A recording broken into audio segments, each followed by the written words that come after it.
Kalau yang kita pikirkan itu adalah akhirat, yang kita pikirkan itu adalah nama Allah, maka insya Allah kita semua mati dalam keadaan husnul khatimah. Nah, ruh kita keluar dari hembusan. Makanya orang yang mati itu biji matanya terbuka. Semua orang yang mati biji matanya terbuka. Apa yang ditengok waktu mata terbuka? Yang ditengok itu adalah ruh keluar dari mulut dan hidung. Dulu ruh itu masuk ke dalam jasad ini dihembuskan. Wa nafakhtu fihi min ruhi, aku hembuskan ruh. Rahaya ruhu, pergi berhembus. Ruh itu artinya pergi dan datang berhembus. Maka waktu datangnya berembus, perginya pun berembus. Ruh itu berjalan dari mulai ujung kaki sampai ke betis, naik ke lutut, naik ke paha, naik ke pinggang, terasa dingin, sejuk di kaki. Kalau ada bapak ibu yang udah merasa agak sejuk di kaki, tak lama lagi itu. Naik dia ke atas, naik dia ke atas, naik dia ke atas, keluar dia dari mulut, biji mata menengok ruh itu keluar, maka datang orang lain memejamkan mata kita. Bismillah wa ala millati Rasulillah, inna lillah wa inna ilaihi raji'un. Menggerakkan tangan ringan, menggerakkan lidah ringan. Yang paling ringan adalah menggerakkan kelopak mata. Inilah yang paling ringan. Tapi waktu kita sakratul maut, jangankan menggerakkan tangan, jangankan menggerakkan bibir, menggerakkan kelopak mata pun tak bisa. Terbuka. Bini yang katanya buah hati belayan jiwa pun takut memejamkan biji mata kita. Datang anak ke masjid memanggil tuan imam. Pak imam, tolonglah datang ke rumah. Ayah kami matanya tak tertutup-tutup dari tadi malam. Baiknya imam, padahal orang ini tak pernah datang ke masjid. Makanya masyarakat sini yang tak pernah datang ke masjidlah kalian. Untuk apa Ustaz sampaikan ini? Bukan orang ini datang, kirimkan video ini ke dia. Jangan sampai nanti akhirnya tuan imam yang datang ke rumah dia hanya untuk menutupkan kelopak matanya, dan akhirnya jenazahnya dibawa juga ke masjid. Seumur hidup ke masjid cuma 2 kali. Yang pertama akad nikah, yang kedua inna lillah. Mudah-mudahan kita istiqomah menghidupkan masjid ini insyaallah. Lalu kemudian setelah ditutupkan, kita pun ruh keluar dari jasad. Lalu kemudian kemana pergi ruh itu? Ruh itu dibawa oleh malaikat. Dalam hadis riwayat Imam Ahmad bin Hanbal, ruh dibawa di atas kain kafan dari cahaya. Lalu kemudian mengetuk pintu langit. Lalu kemudian malaikat yang menjaga pintu langit menengok ruh. Apa kata malaikat penjaga pintu langit? Inilah orang yang amalnya kami tengok 2 kali sehari. Habis subuh, malaikat yang menjaga di waktu malam datang membawa amal dia. Habis maghrib, malaikat yang menjaga di waktu siang datang membawa amal dia. Amalnya kami tengok 2 kali sehari, tapi orangnya baru ini kami jumpa. Itulah makna orang yang dirindukan oleh para malaikat. Kam min masyhurin fil ardi walam yakun ma'rufan fis sama. Berapa banyak orang yang masyhur di bumi, viral, tapi malaikat di langit tak pernah kenal dengan dia. Tapi berapa banyak orang yang di dunia tak viral, tak dikenal orang, tak punya akun Facebook, Twitter, WhatsApp, tapi malaikat-malaikat penjaga pintu langit sudah lama merindukan dia, karena malaikat selalu membawa amal-amal dia. Mudah-mudahan amal-amal kita termasuk yang selalu lalu lalang di lalu lintas langit, dan orangnya masih di bumi, masyhur di bumi, masyhur juga di langit. Tak perlu masyhur di bumi, yang penting masyhur di antara malaikat penjaga pintu langit insyaallah. Amin ya rabbal. Ini malaikat yang ikut sholat subuh bersama kita ini, Habis itu dia bawa amal kita, lalu malaikat penjaga pintu langit menengok. Oh, amal si fulan tahajud tadi malam, amal si fulan sholat sunat hajat tadi malam, amal si fulan berzikir tadi malam, amal si fulan sholat subuh berjamaah. Amalnya ditengok malaikat tiap hari, tapi orangnya masih berjalan di atas muka bumi sampai akhirnya kita pun mati, lalu ruh itu dibawa oleh para malaikat. Kenapa ada orang yang waktu penutup mukanya dibuka tersenyum? Kata Ustaz Somad, mati itu sakit. Kenapa ada orang yang mati tersenyum? Karena sebelum dia mati, malaikat mengepakkan sayapnya, lalu di sayap itu dia sudah menengok tempatnya di surga. Begitu nampaknya tempatnya di surga, tersenyum dia. Saat dia tersenyum itulah malaikat mencabut nyawanya. Maka ada yang mengalahkan sakit. Yang mengalahkan sakit adalah menengok tempat di surga. Mudah-mudahan kita termasuk orang yang menengok tempat kita sebelum kita mati. Ustaz Somad sudah pernah menengok tempat Ustaz di surga. Saya jangankan menengok tempat di surga, menengok tempat parkir mobil pagi ini pun tak tahu saya. Karena menengok tempat di surga itu nanti ketika kita mau sakratul maut. Masa iya Pak Ustadz, sakitnya mati bisa dikalahkan? Itu logikanya begini, rasionalnya begini. Ibu habis melahirkan anak, sobek dagingnya, mohon maaf, sakit. Tak usah saya ceritakan sakitnya. Nanti kalau saya ceritakan ibu-ibu, alah macam pernah aja Ustadz itu. Ibu sedang terbujur sekarang di rumah sakit. Baru saja disobek dokter kulitnya. Koyak mengeluarkan bayi. Tak lama kemudian datang bidan membawakan bayi.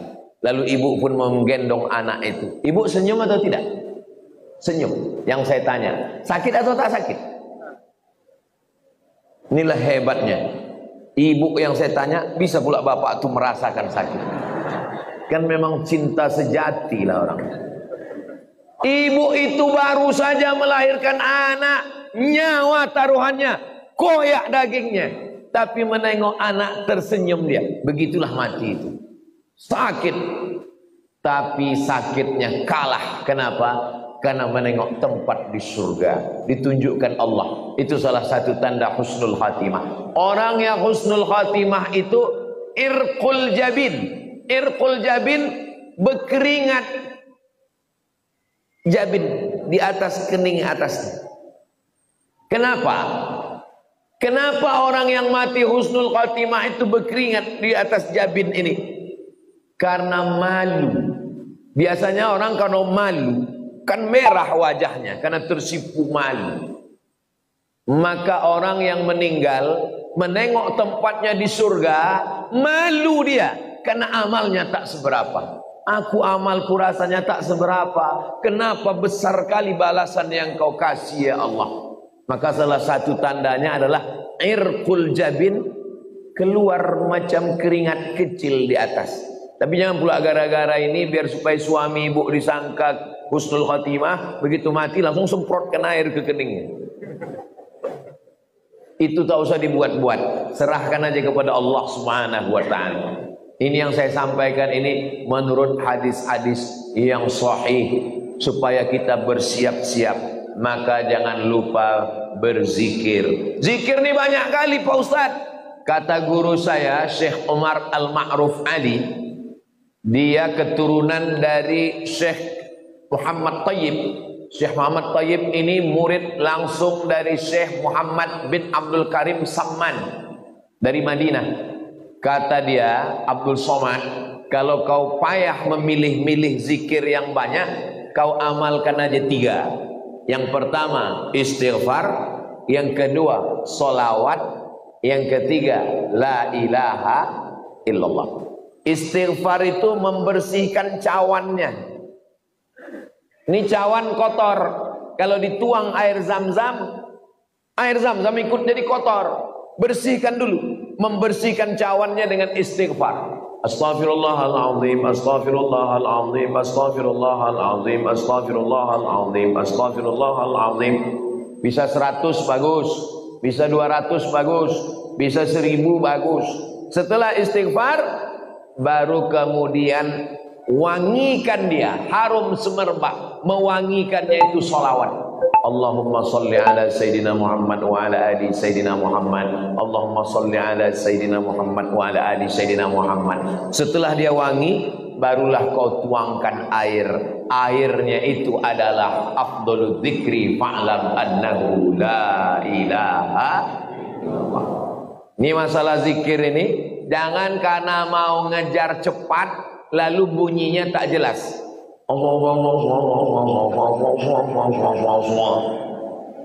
Astaghfirullahaladzim, astaghfirullahaladzim, astaghfirullahaladzim. Ada orang beristighfar pakai lagu. Astaghfirullah Rabbal baraya. Bagus, tak salah. Ada orang istighfar pakai suara. Astaghfirullahaladzim, astaghfirullahaladzim, astaghfirullahaladzim. Bagus. Saya Pak Ustadz lebih khusyuk kalau dalam hati. Bagus. Masalah berzikir ini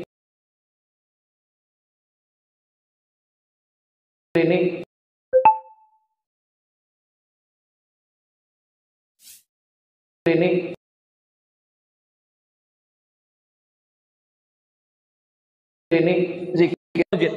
Untung kita tak ke masjid. Coba kalau kita ke masjid berkelahi kan, bagus kita di luar masjid nilai. Nah, jadi yang berzikir kuat silakan. La ilaha illallah, la ilaha illallah. Bagus, tak salah. Yang berzikir pelan bagus. La ilaha illallah, la ilaha illallah. Zikir kawan pelan, kita mau kuat, kita paksakan dia, kita ke telinga dia. La ilaha illallah.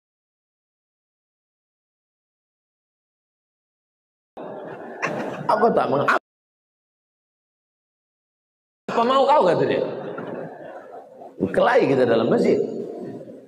Saya Pak Ustaz terganggu kali saya sama zikir orang ini. Saya kalau udah dengar orang ini berzikir kuat, terganggu saya Pak Ustaz. Berarti ada setan dalam diri kau. Orang yang terganggu dengan zikir berarti ada setan.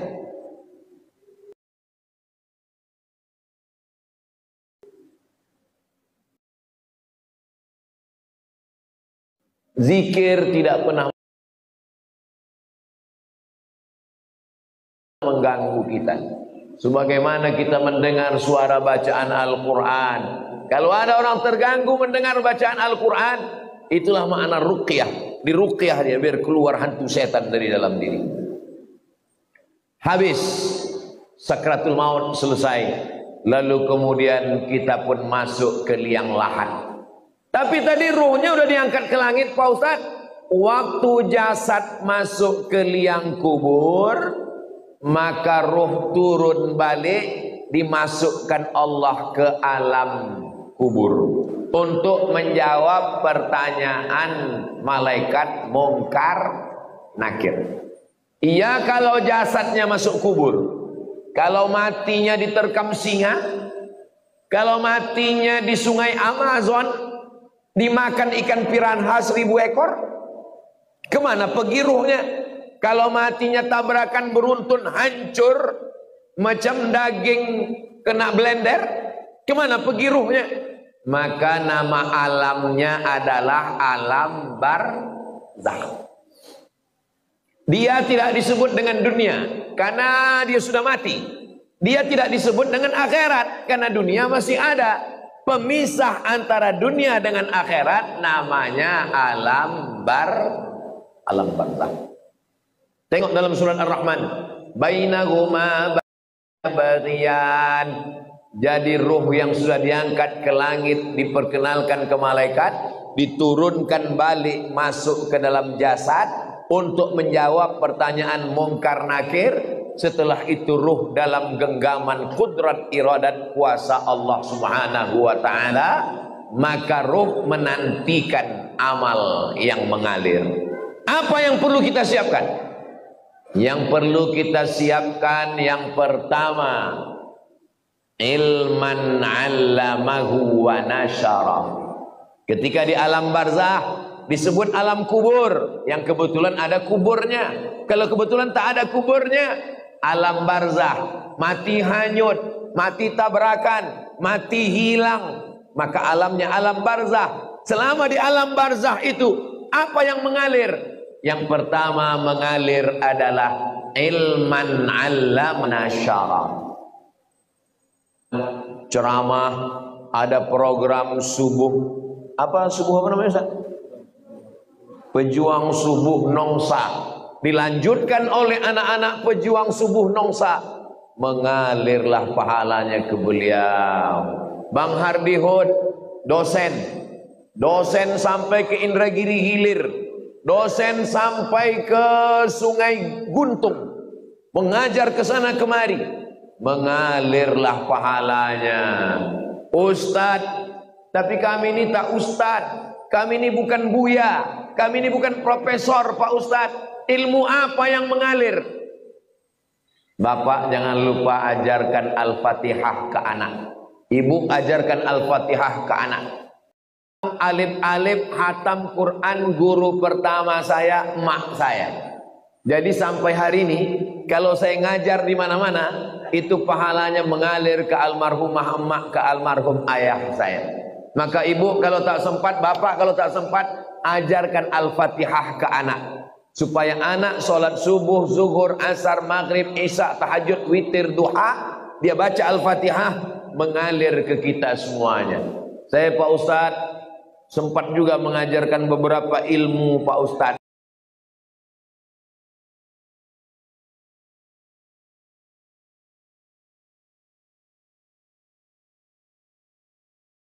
Mudahan lupa murid-murid itu, tak diamalkannya lagi, taubat dia. Itu maka sebelum mengajar tuh, ajarkan yang baik-baik. Saya berharap ceramah ke sana kemari, mudah-mudahan ini diamalkan jamaah, mengalir ke alam barzah. Mengalir ke alam barzah saya ini. Insyaallah, amin. Walaupun amal yang sikit aja, amal sikit yang diamalkannya, Bismillahi tawakkaltu 'alallah la haula wala quwata illa billah. Mengalir. Yang pertama mengalir ilman 'allamahu wa nasyarahu. Yang kedua, waladan salihan tarakahu. Anak soleh yang ditinggalkan. Bangun anak soleh itu malam, tahajud dia, berdoa dia, Rabbil firli wali walidayya warhamhuma kama rabbayani shaghira. Mengalir pahalanya. Sekarang saya ceramah ini di Batam. Almarhumah emak saya, almarhum ayah saya menengok amal saya secara live. Mana dalilnya? Dalilnya Quran. Wa qul i'malu, beramallah kamu, fasayarallahu amalakum. Yang menengok amal kamu itu ada 3. Yang nonton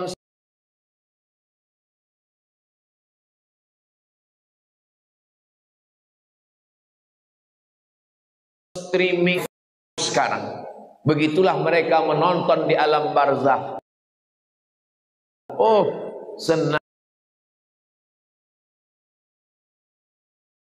aku, cucuku dari anak si fulan rupanya sedang menyampaikan tausiah di Batam. Mudah-mudahan kita pun menengok amal yang baik dari anak cucu kita insyaallah.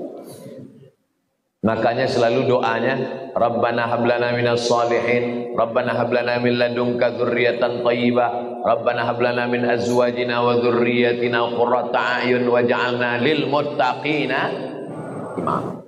Apalagi yang mengalir? Yang mengalir yang ketiga adalah mushafan war. Quran ini tak pernah dibaca ini.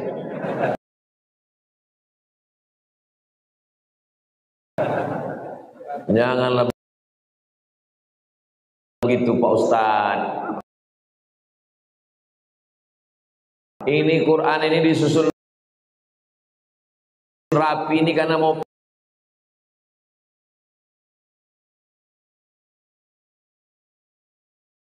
tidak ada pengajian tunggal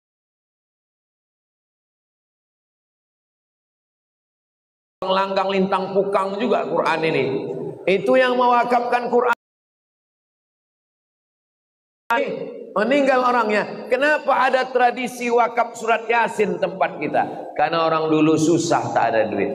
Maka tapi yang paling bagus Quran.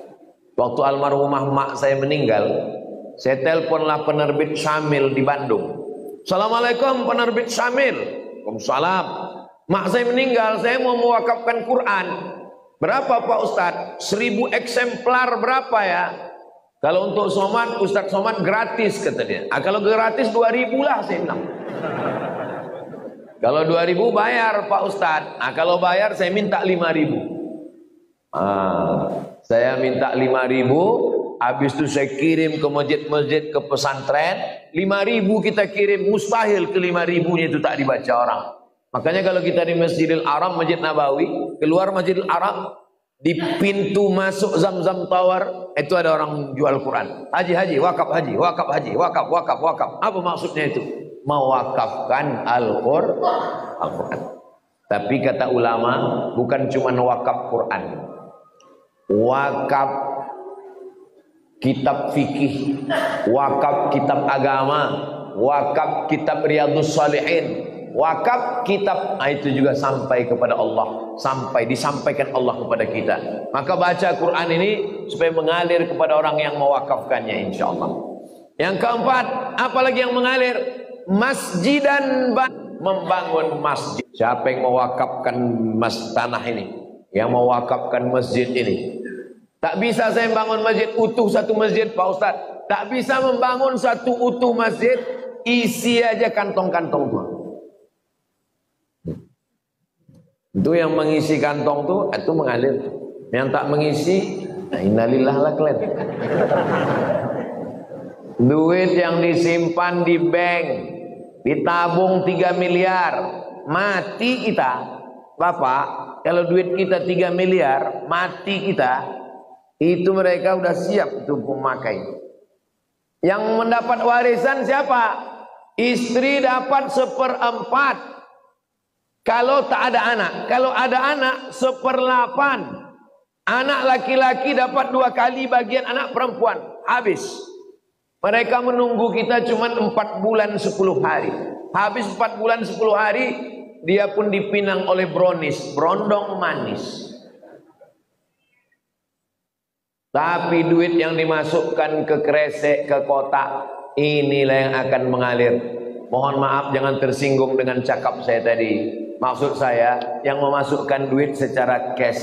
Tapi jamaah masjid Baitul Amal ini banyak juga tidak langsung masuk duit karena mereka pakai transfer banking.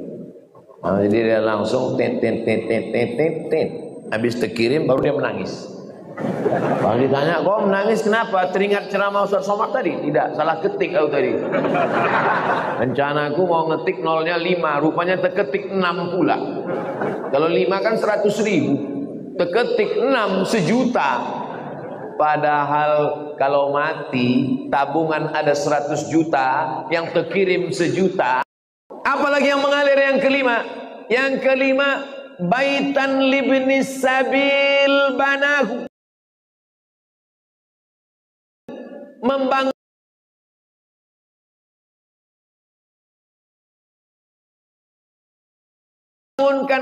rumah untuk Ibnu Sabil. Kalau zaman dulu Ibnu Sabil ini musafir yang putus belanja. Kalau zaman sekarang ada anak-anak dari pulau mau kuliah ke Batam, tapi untuk uang kos mahal. Cari tanah kosong, bangunkan kos gratis untuk anak berprestasi. Itu sampai hari kiamat itu mengalir. Buatkan rumah, buatkan pondok pesantren, buatkan asrama.